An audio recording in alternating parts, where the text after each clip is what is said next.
మన దేశంలో ఒక నిశ్శబ్ద మహామారి విస్తరిస్తోంది. ఇది మన కంటికి కనిపించదు, కాని దీని ప్రభావం మాత్రం చాలా తీవ్రంగా ఉంది. అదే యాంటీమైక్రోబయల్ రెసిస్టెన్స్.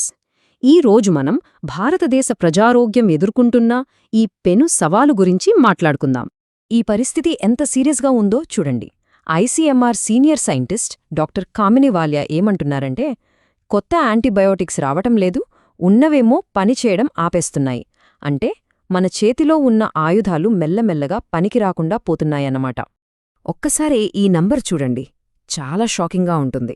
2021లో ఒక్క ఏడాదిలోనే దాదాపు 2,67,000 మంది యాంటీమైక్రోబయల్ రెసిస్టెన్స్ వల్ల చనిపోయారని ఒక అంచనా. ఇది కేవలం ఒక అంకె కాదు, ఈ సంక్షోభం వల్ల మనం ఎంత నష్టపోతున్నామో చెప్పే ఒక భయంకరమైన నిజం. సరే, ఈరోజు మనం ఏమే విషయాలు మాట్లాడుకోబోతున్నామో ఒకసారి చూద్దాం. ముందుగా ఈ నిశ్శబ్ద మహమ్మారి గురించి తెలుసుకుందాం. ఆ తర్వాత ఈ సమస్య ఇంతలా పెరగడానికి కారణమైన మితిమీరిన వాడకం గురించి చూద్దాం. మరి మందులు పనిచేయనప్పుడు ఏమవుతుంది? చివరిగా దీని నుంచి బయటపడే మార్గాలేంటో చర్చిద్దాం. సరే, మొదటి భాగానికి వస్తే, భారతదేశ నిశ్శబ్ద మహమ్మారి. పేరుకు తగ్గట్టే ఇది మనకు తెలియకుండానే మన ఆరోగ్య వ్యవస్థ పునాదుల్ని కదిలించేస్తోంది. అసలు ఈ యాంటీమైక్రోబయల్ రెసిస్టెన్స్ అంటే ఏఎంఆర్ అంటే ఏంటి?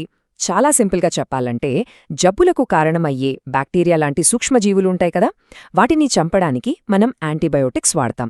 కానీ అవే బ్యాక్టీరియా ఆ మందులకు ఎదురుతిరిగి వాటిని తట్టుకునే శక్తిని పెంచుకుంటాయన్నమాట. అప్పుడు చిన్న ఇన్ఫెక్షన్ కూడా పెద్ద సమస్యగా మారుతుంది. ఈ చార్ట్ చూస్తే మనకొక విషయం చాలా స్పష్టంగా అర్థమవుతుంది. చూడండి, ప్రపంచ జనాభాలో మనవాటా 18%. కానీ డ్రగ్ రెసిస్టెంట్ ఇన్ఫెక్షన్లలో మనవాటా ఏకంగా 20% ఉంది. అంటే ఈ గ్లోబల్ క్రైసిస్ వల్ల మనం సగటు కంటే ఎక్కువ ప్రభావితమవుతున్నాం. సరే, ఇప్పుడు మన రెండవ విభాగానికి వెళ్దాం. అసలు ఈ సమస్యకు మూలాలెక్కడున్నాయో చూద్దాం. చాలాసార్లు మన రోజువారీ అలవాట్లలోనే ఉంటాయి. అసలు మనందరం ఈ పరిస్థితికి ఎలా వచ్చాం? దీని వెనక ఉన్న కారణాలేంటి? ఎక్కడ తప్పు జరుగుతోంది?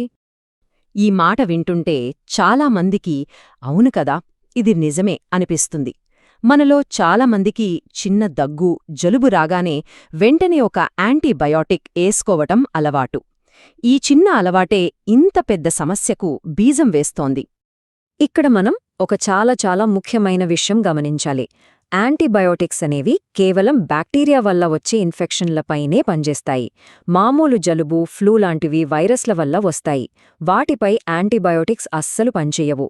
అయినా మనం వాటిని వాడటం వల్ల మన శరీరంలో ఉన్న మంచి, చెడ్డ బ్యాక్టీరియా రెండూ అనవసరంగా ఆ మందులకి అలవాటు పడిపోయి వాటికి లొంగకుండా తయారవుతాయి. సరే, అంతా బాగానే ఉంది. కానీ ఒకవేళ మందులు పనిచేయడం ఆగిపోతే అప్పుడేం జరుగుతుంది? ఇప్పుడు దాని వాస్తవ పరిణామాల గురించి చూద్దాం. దీన్ని అర్థం చేసుకోవటానికి టైఫాయిడ్ చికిత్స కథను చూద్దాం. 1990లలో టైఫాయిడ్కి వాడే మామూలు మందులు పనిచేయడం మానేశాయి. దాంతో డాక్టర్లు ఫ్లూరోక్వినలోన్స్ అనే కొత్త మందులు వాడటం మొదలుపెట్టారు. కాని ఇప్పుడేమైందంటే, ఆ కొత్త మందులకు కూడా రెసిస్టెన్స్ వచ్చేసింది. ఇది ఒక విషవలయం లాంటిదన్నమాట. ఐసీఎంఆర్ సైంటిస్ట్ చెప్పిన ఈ మాట వింటే మనకు ఒళ్ళు గగురు పొడుస్తోంది. హాస్పిటల్లో చేరిన ప్రతి 10 మందిలో ఒకరికి ఇక వేరే దారిలేక చివరి ప్రయత్నంగా వాడే అత్యంత పవర్ఫుల్ యాంటీబయోటిక్స్ కూడా పనిచేయడం లేదట. పరిస్థితి ఎంత చేదాటిపోతోందో ఆలోచించండి.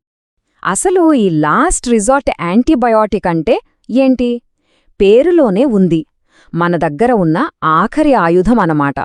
ఏ మందు పనిచెయ్యనప్పుడు, ప్రాణం మీదకి వచ్చినప్పుడు మాత్రమే దీన్ని వాడతారు. ఇప్పుడు దీనికి కూడా బ్యాక్టీరియా లొంగకపోతే మన చేతులు కట్టేసినట్టే. ఇదంతా వింటుంటే కొంచెం నిరాశగా ఉండొచ్చు, కానీ ఆశ ఇంకా ఉంది. ఈ సమస్యను ఎదుర్కోడానికి కొన్ని మార్గాలున్నాయి. మన చివరి విభాగంలో వాటి గురించే చర్చిద్దాం. మరి ఇంత దూరం వచ్చేశాక ఈ ప్రమాదకరమైన ట్రెండును మనం రివర్స్ చెయ్యగలమా? దీనికి ఒక ముగింపు పలకగలమా? ఇక్కడొక మంచి విషయమేంటంటే, ఇది వన్ వే కాదు. మనం యాంటీబయాటిక్స్ వాడకంపై ఒత్తిడి తగ్గిస్తే, అంటే వాటి వాడకాన్ని కంట్రోల్ చేస్తే, బ్యాక్టీరియా కాలక్రమేణా మళ్లీ పాత మందులకే లొంగే అవకాశముంది. ఉదాహరణకి, టైఫాయిడ్కి ఒకప్పుడు పనిచేయని కొన్ని పాత మందులు ఇప్పుడు మళ్లీ కొన్ని చోట్ల పనిచేస్తున్నాయట. మరి దీనికోసం ఏం చెయ్యాలి? కొన్ని ముఖ్యమైన అడుగులున్నాయి. మొదటిది డాక్టర్లు అవసరమైతే తప్ప యాంటీబయోటిక్స్ రాయకూడదు. రెండోది, అసలు ఏ బ్యాక్టీరియా వల్ల ఇన్ఫెక్షన్ వచ్చిందో తెలుసుకోవడానికి సరైన టెస్ట్లు అందుబాటులో ఉండాలి. ఇక అన్నింటికన్నా ముఖ్యమైనది ప్రజలలో అవగాహన పెంచడం. యాంటీబయోటిక్స్ను ఎలా వాడాలో, ఎప్పుడు వాడకూడదో అందరికీ తెలియాలి. చివరిగా ఒక్క విషయం, ఈ యాంటీబయోటిక్స్ అనేవి కేవలం మందులు కావు, అవి మనందరి ఉమ్మడి ఆస్తి. మన భవిష్యత్ తరాల కోసం ఈ అమూల్యమైన రక్షణ కవచాన్ని మనం కాపాడుతున్నామా?